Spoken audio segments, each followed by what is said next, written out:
একটি এনআইডি নম্বরে নিবন্ধিত মোবাইল ফোন সেটসহ ৭৩৮টি ডিভাইস, অথচ ওই এনআইডি নম্বরধারী এর কোনোটিরই মালিক নন। পর্যটন উদ্যোক্তা রাহি রাফসানের নামে এই ডিভাইস নিবন্ধিত হয়েছে।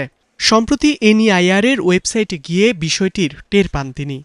আমার এনআইডির বিপরীতে ৭৩৮টা ফোন রেজিস্টার আছে এবং আমার ফোনের যে IMEI আছে সেটা যখন সার্চ দিলাম ওইটা ওর মধ্যে পাইলাম না।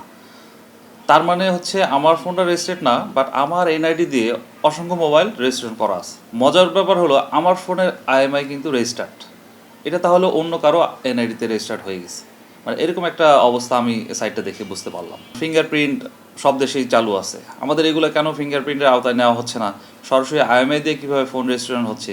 মানে এই বিষয়ে সবগুলোই আমার কাছে কেমন যেন একটা সিকোয়েন্স মনে হচ্ছে না। ক্লোন, নকল ও অবৈধ হ্যান্ডসেট বন্ধ ও আইনশৃঙ্খলা রক্ষায় গত ১ জানুয়ারি ন্যাশনাল ইকুইপমেন্ট আইডেন্টিটি রেজিস্টার বা NEIR সিস্টেম চালু করে বিটিআরসি, যাতে আগের সেটগুলো স্বয়ংক্রিয়ভাবে নিবন্ধিত হবে। কিন্তু নতুন করে এই সিস্টেমে ঢুকতে পারবে না আনঅফিশিয়ালি কেনা ডিভাইসগুলো।